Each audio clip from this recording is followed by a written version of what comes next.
The sun bled across the sky in streaks of crimson and gold as Nora Langley clutched her husband's worn leather hat to her chest, her knuckles white with the strain of holding onto the last tangible piece of him she had left. 3 months had passed since Henry's death, but the raw wound of his absence still throbbed within her like a fresh bruise. The small cemetery of Tucumcari, New Mexico territory, had become her daily refuge, a place where she could sit beneath the shade of a scrubby juniper tree and pretend, just for a moment, that he might come riding back over the horizon. It was 1879, and the railroad had just begun to transform this dusty corner of the territory, bringing with it promises of prosperity and change. But for Nora, it had only brought Henry's death crushed beneath a load of steel rails when the brake line failed on one of the supply wagons. She was 24 years old and already a widow in a land where women alone faced hardships that could break even the strongest spirit.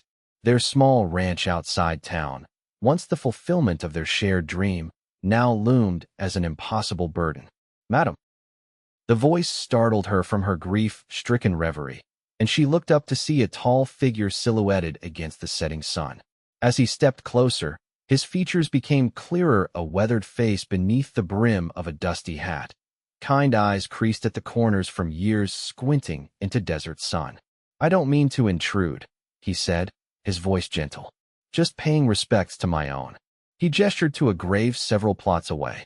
Nora quickly wiped at her tears with the back of her hand. "I didn't hear you approach."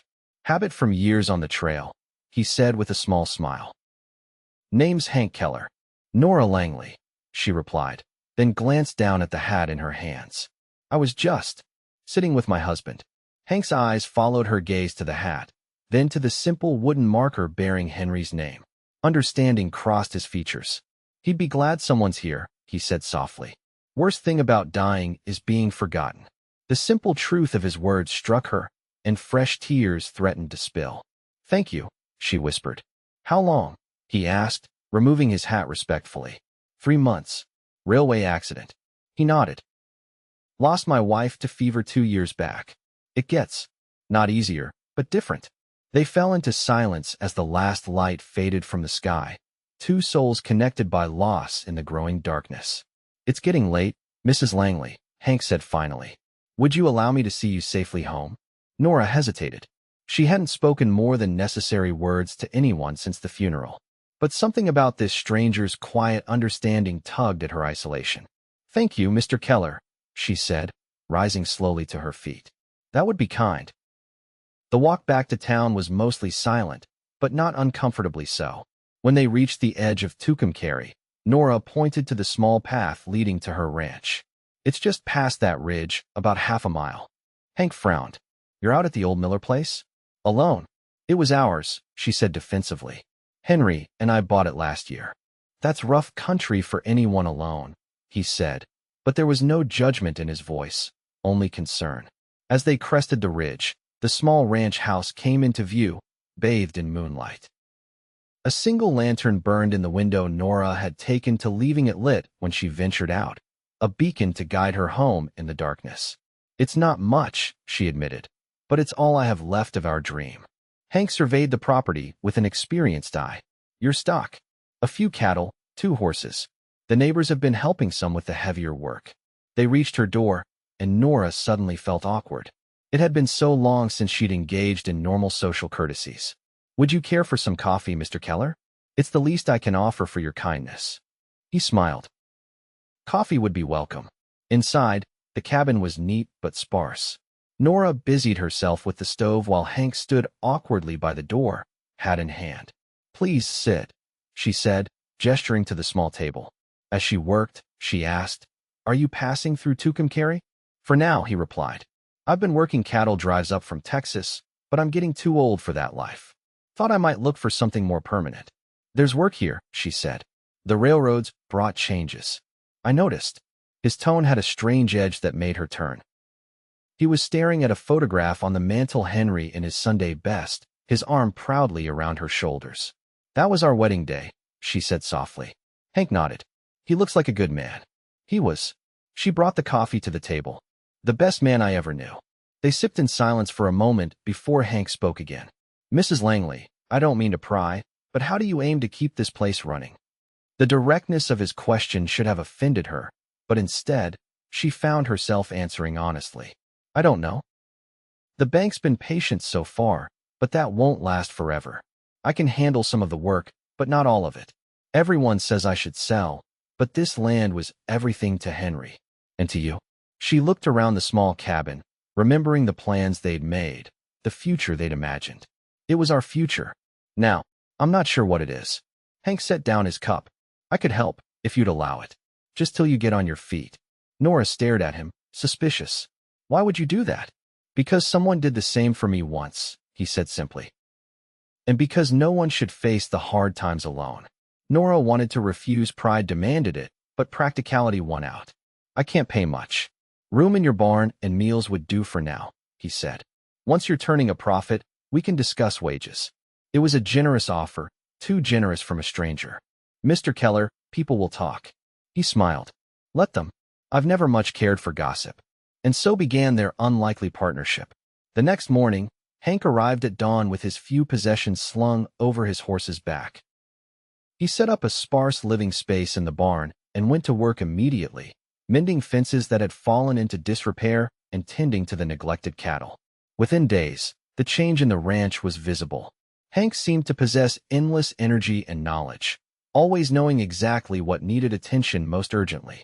He spoke little about his past beyond mentioning he'd grown up on a ranch in Texas and had spent most of his life moving between cattle drives and ranch work. The townspeople, predictably, raised eyebrows at the arrangement. When Nora rode into town for supplies a week after Hank's arrival, she found herself the subject of curious glances and hushed conversations. At the general store, Widow Perkins didn't bother to lower her voice. It's unseemly, a young widow like that with a strange man on her property. Her poor husband barely cold in his grave. Nora's cheeks burned as she gathered her purchases, but before she could respond, the storekeeper, Thomas Wilson, spoke up. Leave her be, Martha. The Keller fellow's done nothing but work from sunup to sundown. If he's got designs on Mrs. Langley or her property, he's got a mighty strange way of showing it. Grateful for the unexpected defense, Nora paid for her supplies and hurried back to the ranch, where she found Hank breaking a young horse in the corral. She watched from a distance, impressed by his gentle but firm handling of the nervous animal. You have a way with them, she commented when he finished. Hank shrugged. Animals are honest. They don't pretend to be something they're not. Unlike people in town, she said before she could stop herself. He gave her a knowing look. You got a taste of the local hospitality today, I take it. Nothing I can't handle. She hesitated. Mr. Keller, I want you to know how much I appreciate your help, but I don't want to be the cause of damage to your reputation. He laughed, a surprisingly warm sound. Mrs. Langley, at my age, reputation is a luxury I stopped worrying about long ago. As spring turned to summer, the ranch began to flourish under their combined efforts. Nora found strength she hadn't known she possessed, working alongside Hank from dawn until dusk. They fell into an easy rhythm, speaking little during the day as they focused on their tasks, but sharing quiet conversations over supper in the evenings. Gradually, Nora began to learn more about her mysterious helper. Hank had been married for 15 years to a woman named Sarah. They'd never had children, just wasn't in the cards for us, he explained with a hint of old sadness. After her death from typhoid fever, he'd returned to the nomadic lifestyle of his youth, unable to bear the stillness of their small farm in Kansas. In turn, she told him about growing up in St.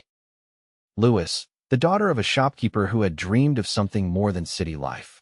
About meeting Henry when he came to deliver goods from the frontier, and how his stories of the vast, open territory had captured her imagination as surely as he had captured her heart. We were only married 3 years, she said one evening as they sat on the porch watching the sunset paint the distant mesas. Sometimes it feels like a dream I had once, not a life I actually lived. Hank nodded. Tom plays tricks that way. Some days I can't recall Sarah's face clearly, and it terrifies me.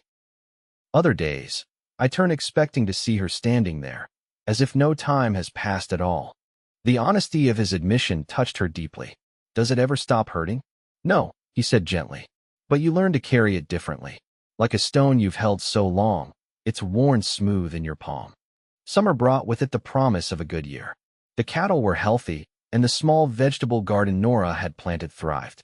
When they drove a few head of cattle to market, the profit was enough to make the bank payment with some leftover. That night, they celebrated with a special supper and a rare bottle of wine Nora had been saving. As they sat at the table, more relaxed than she could remember feeling in months, she studied Hank's face in the lamplight. The past months had softened something in her perception of him. No longer a stranger, he had become, what? A friend? A partner? She wasn't sure, but she knew her days no longer stretched out before her like an endless, empty road. "I've been thinking," she said suddenly. "It's time we discussed proper wages for you." Hank looked up from his plate. "There's no rush. I've got everything I need. It's not right, all the work you do. You deserve more than room and board." He studied her for a moment. "If you're determined, I won't argue. But there's something else we should discuss." The serious note in his voice made her pause. "What is it?" "Winter's coming in a few months. I can't keep sleeping in the barn then." The implication hung between them. Propriety demanded he find other arrangements for the cold months. "You could take a room in town," she suggested, though the thought of him leaving, even temporarily, filled her with unexpected dread. "I could," he agreed, "but it would mean I couldn't be here at dawn. Some mornings in winter, that matters a great deal." She knew he was right. The hardest work often came in the harshest weather. "What do you suggest?" "I could build a small cabin, just beyond the orchard. Nothing fancy, but enough to keep out the cold." Relief washed through her. "That's an excellent idea. We have plenty of timber on the North Ridge." And so, between their regular work, they began to prepare for Hank's cabin. The project gave them a new shared purpose, and Nora found herself looking forward to their evenings planning the small structure. One night, as they pored over rough sketches at the table, their hands accidentally brushed. A jolt of awareness shot through her, and she pulled back as if burned. Hank noticed, his eyes meeting hers with a question he didn't voice. "It's getting late," she said quickly. "We should rest." He nodded, gathering the papers. "Good night, Mrs. Langley." "Mr. Keller," she responded automatically, but as he reached the door, she added, "You've been here nearly 5 months now. Perhaps it's time you call me Nora." A smile spread slowly across his weathered face. "Only if you'll call me Hank." "Good night, Hank," she said, testing the sound of his name. "Good night, Nora." After he left, she sat alone at the table, confused by the tumult of emotions within her. She still loved Henry, would always love Henry, but something was changing, shifting like sand beneath her feet. The realization both frightened and exhilarated her. As summer waned, they began construction on Hank's cabin. Word of the project spread through town, renewing the gossip about their arrangement. Most had grudgingly accepted Hank's presence as a business arrangement, but the permanence implied by a new building raised eyebrows. One afternoon, as they worked on the cabin's frame, Reverend Mills rode up to the property. Nora saw him coming and steeled herself for the confrontation she had been half expecting for months. "Mrs. Langley," the Reverend greeted her stiffly. "I was hoping for a word." "Of course, Reverend," she replied, wiping her hands on her apron. "Would you care for some tea?" "No, thank you. This won't take long." He glanced meaningfully at Hank, who had stopped working but remained within earshot. "Perhaps somewhere private?" "Anything you have to say can be said in front of Mr. Keller," she said firmly. The Reverend's lips thinned with disapproval. "Very well. I've come on behalf of several concerned members of the congregation. Your arrangement with Mr. Keller has been the cause of considerable talk."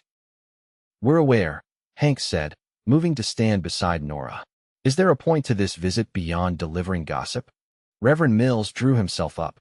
"The point, sir, is propriety. A young widow living alone with an unmarried man is scandalous, regardless of the sleeping arrangements. Now, with this cabin," he gestured to the half-built structure, "you're making it clear this isn't a temporary situation. The ranch needs 2 people to run it properly," Nora said. "Mr. Keller is my employee and has been nothing but respectful." "Nevertheless, appearances, with all due respect, Reverend," Hank interrupted, "we don't answer to appearances. We answer to necessity and our own consciences. Unless you've come to help raise this roof beam, I suggest you take your concerns elsewhere." The Reverend's face flushed. "Mrs. Langley, your husband was a respected member of this community. What would he think of this situation?" The question struck Nora like a physical blow. For a moment, she couldn't speak. "Henry would think," she finally said, her voice steady despite the tears threatening to form, "that I'm doing what I must to preserve what we built together. He would be grateful that a good man offered help when I needed it most." She stepped closer to the Reverend, finding strength in her conviction. "Now, I thank you for your concern, but unless you have actual help to offer rather than judgment, I'll bid you good day. We have work to finish before sundown." After a tense moment, the Reverend replaced his hat. "I'll pray for you both," he said stiffly, then turned his horse and rode away. When he was out of sight, Nora's composure cracked. She sank onto a nearby stump, hands trembling. Hank knelt before her. "Are you all right?" "No," she admitted. "But I will be." She looked up at him. "Did I just ruin whatever standing I had left in this town?" He shrugged. "Maybe. Does it matter more than keeping this ranch?" "No," she said, surprising herself with how true it was. "No, it doesn't." That evening, as they sat on the porch watching fireflies rise from the tall grass, Nora found the courage to speak the thoughts that had been troubling her. What the Reverend said today. About what Henry would think. "I've wondered that myself." Hank remained silent, waiting for her to continue. "I loved him so completely," she said. "We had such plans for this place, for our future. And now I'm here without him, and sometimes I feel guilty for continuing on, for finding moments of happiness." "The dead don't begrudge the living their joy," Hank said softly. "That's something I've learned. Sarah wouldn't want me to live out my days in sorrow, and I don't believe your Henry would want that for you either. But I'm afraid," she whispered, "afraid that if I allow myself to feel anything beyond grief, I'm somehow being unfaithful to his memory." Hank took a deep breath. "Nora, I need to tell you something, and I hope you'll forgive me for not saying it sooner." The serious note in his voice made her turn to look at him. "What is it?" "I knew Henry. Not well, but we crossed paths a few times when I was delivering cattle to the rail yard. He spoke about you, about this place.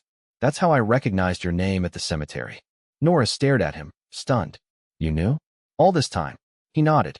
"The last time I saw him, maybe a month before the accident, we shared a drink at the saloon. He told me about his plans for this ranch, how he was going to build it into something that would make you proud. He loved you something fierce, Nora." Tears slid silently down her cheeks. "Why didn't you tell me?" "At first, I wasn't sure how. Then, as time passed, it seemed like it might hurt more than help." He looked away. "And if I'm being completely honest, I was afraid you might send me away if you knew." "Why would I do that?" He met her eyes again. "Because I didn't come here by accident. When I heard about Henry's death, I remembered this place, remembered how he talked about you. I came to Tucumcari to see if you were still here, if you needed help." The revelation left her breathless. All these months, she had thought their meeting was chance, fate perhaps, but never a deliberate choice on his part. "So when you found me at the cemetery?" "I'd been watching the place for a couple of days, trying to work up the courage to approach you. When I saw you sitting there with his hat, it seemed like the right moment." "You've been helping me because of a promise to a man you barely knew?" she asked, struggling to understand. "No," he said firmly. "I offered help because it was the right thing to do. I stayed because—" He hesitated. "Because I came to care about this place. And about you." The admission hung in the air between them, changing everything and nothing all at once. "I think I've cared about you too," she whispered. "And I felt so guilty for it." He reached out slowly, giving her every chance to pull away, and took her hand. "There's no betrayal in finding room in your heart for someone new. Love isn't a finite resource that runs dry. It grows." They sat in silence as darkness fell completely, their hands still linked, neither willing to break the fragile connection that had formed between them. The cabin was completed just as the first autumn chill descended on Tucumcari. It stood, sturdy and inviting, a short walk from the main house, close enough for practicality, but far enough for propriety. The day Hank moved his belongings from the barn, Nora felt a strange mix of emotions. Relief that he would be comfortable as winter approached, but also a sense of distance growing between them. That evening, she found herself restless and alone in the main house. On impulse, she wrapped a shawl around her shoulders and walked to Hank's new cabin. A lamp burned in the window, and smoke curled from the chimney. She hesitated at the door, suddenly unsure of herself. Before she could decide whether to knock or retreat, The door opened, and Hank stood there, surprise evident on his face. Nora? Is something wrong? No, she said quickly. I wanted to see how you were settling in. He stepped back, inviting her in with a gesture. Come see for yourself. The cabin was simple but comfortable, with a small sitting area, a curtained-off sleeping space, and a compact kitchen. A fire crackled in the stone hearth, casting warm light across the wooden floors. It's lovely, she said, meaning it. You've made it feel like a home already. It's the first place that's felt like one since Sarah died, he admitted. Nora moved to the fireplace, extending her hands toward its warmth. Hank, there's something I've been wanting to ask you. Anything, he said, moving to stand beside her. When spring comes, what are your plans? She kept her eyes on the flames, afraid to see his answer in his face. That depends, he said carefully. On what? On you, he said simply. On what you want. She turned to face him then. I want you to stay. Not as my employee, not out of obligation to Henry's memory, but because I've come to need you. Not just your help with the ranch, but your presence in my life. His expression softened. I was hoping you'd say that. But, she continued, needing to be completely honest, I'm not sure what that means. I still feel connected to Henry. I'm not sure I'm ready to. We don't have to define everything right now, he said gently. Time has its own way of answering questions. Relief washed through her. Thank you for understanding. As winter blanketed Tucumcari in snow, their lives fell into a new rhythm. They spent days working side by side and evenings either in the main house or Hank's cabin, talking, reading, or simply enjoying each other's companionable silence. On Sundays, they rode into town together for church services, ignoring the curious glances and whispers. Gradually, the town's judgment softened. It was hard to maintain disapproval in the face of their obvious respect for each other and the ranch's visible prosperity. Thomas Wilson from the general store was the first to openly accept their partnership, often stopping to chat when they came to town. Others slowly followed his example. As Christmas approached, Nora found herself feeling truly happy for the first time since Henry's death. The ranch was secure, her friendship with Hank deepening into something she wasn't quite ready to name, but treasured nonetheless. On Christmas Eve, they shared a special dinner in the main house. Nora had spent days preparing, wanting to make the holiday meaningful. After they ate, she handed Hank a carefully wrapped package. Merry Christmas, she said shyly. He opened it to find a handsome leather journal, the cover tooled with a design of running horses. It's beautiful, he said, genuinely touched. I noticed you sometimes write in the evenings, she explained. Your old journal seemed nearly full. Thank you, he said, then reached into his pocket. I have something for you too. He handed her a small wooden box. Inside, nestled on a scrap of velvet, was a silver pendant in the shape of a star, suspended on a delicate chain. Hank, she breathed. It's lovely. It reminded me of you, he said. Bright even in darkness. She turned, lifting her hair. Would you? His fingers brushed the nape of her neck as he fastened the clasp, and she shivered at the contact. When she turned back to face him, they were standing closer than she had realized. Nora, he said, his voice rough with emotion. I need to say something. Her heart pounded. Yes. I came here because of a promise, because it was the right thing to do. But I've stayed because. He took a deep breath. Because I've fallen in love with you. I didn't intend to, didn't expect to ever love anyone after Sarah, but here we are. The words hung between them, honest and vulnerable. I don't expect anything, he continued quickly. I know you're still healing, still finding your way. I just needed you to know the truth of how I feel. Nora reached up to touch the star pendant at her throat. I've been afraid to admit, even to myself, how important you've become to me. It felt like betraying Henry somehow. I understand, he said, though she could see the flicker of disappointment in his eyes. No, she said, placing her hand on his chest. I don't think you do. I'm not saying I don't share your feelings. I'm saying I've been afraid to acknowledge them. Hope kindled in his expression. And now I think Henry would want me to be honest with you and with myself. I love you, Hank. Not in the same way I loved him, but deeply and truly nonetheless. His hands came up to frame her face, gentle as if she might break. May I kiss you? In answer, she rose on tiptoe and pressed her lips to his. The kiss was tender, a promise rather than a passion, but it sealed something between them that both knew could never be broken. When they drew apart, she saw tears in his eyes that matched her own. "Merry Christmas, Hank." "Merry Christmas, Nora." By spring, rumors of their relationship had spread throughout Tucumcari. Some still disapproved, but most had come to accept them as a couple. They made no formal announcement, but neither did they hide their growing affection. One evening in early April, as wildflowers painted the prairie in vibrant hues, they rode to the cemetery together. Nora carried a small bouquet she had gathered from the land Henry had loved so much. At his grave, she knelt and placed the flowers, then touched the wooden marker gently. "I miss you," she said softly. "I'll always miss you, but I want you to know I'm happy now. I think you like Hank. I think you sent him to me in a way." She rose and stepped back to where Hank waited, respectfully giving her space for this moment. He took her hand, and together they stood in silence as the sun began to set. "Are you all right?" he asked as they mounted their horses to return home. She nodded. "I am. For the first time, I truly am." 2 weeks later, with the blessing of Reverend Mills, who had finally come to accept their relationship, Hank and Nora were married in a simple ceremony in the town church. Thomas Wilson stood as Hank's best man, and his wife, Eleanor, as Nora's matron of honor. Nora wore a new blue dress and carried wildflowers from the ranch. In her pocket, she carried Henry's wedding ring, a private acknowledgement of the love that had shaped her life. That evening, as they sat on the porch of the main house, their house, now Hank handed her a small package. "What's this?" she asked. "We agreed no wedding gifts." "It's not exactly a gift," he said. "More of a return." Puzzled, she unwrapped the paper to find a familiar leather book.